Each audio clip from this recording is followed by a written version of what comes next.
ఇవి నేను కూడా కొడతానికి వెళ్ళి తిట్టడానికి వెళ్ళి కూడా ఎన్నో సందర్భాల్లో అందరూ నా మీదకి వచ్చారు. ఎందుకంటే నీ వాళ్ళ గాలం పెట్టావు, అడెక్క పోటీ నుంచి తీసుకొచ్చి పాటు చేస్తున్నావు, ఇన్ని ఎందుకు పని చేస్తున్నావు.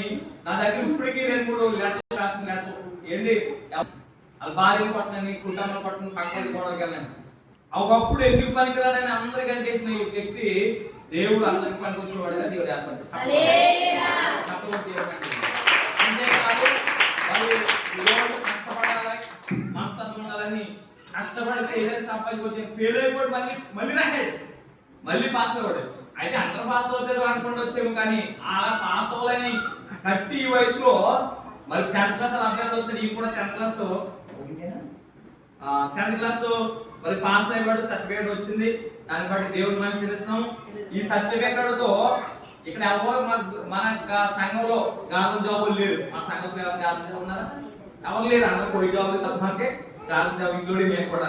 కానీ మొదటి కొండ మరి దేవుడు గవర్నమెంట్ జాబ్ ఇవ్వాలని, దేవుడే ఇతన్ని ఆస్వాదించాలని.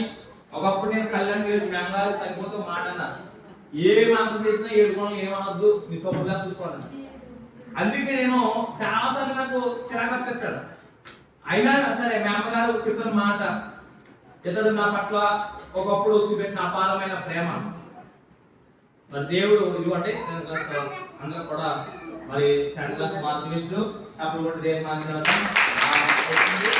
ఎందుకంటే దేవుడు మరి చక్కగా జ్ఞానం ఇచ్చాడు. మరి దీని ద్వారా దేవుడు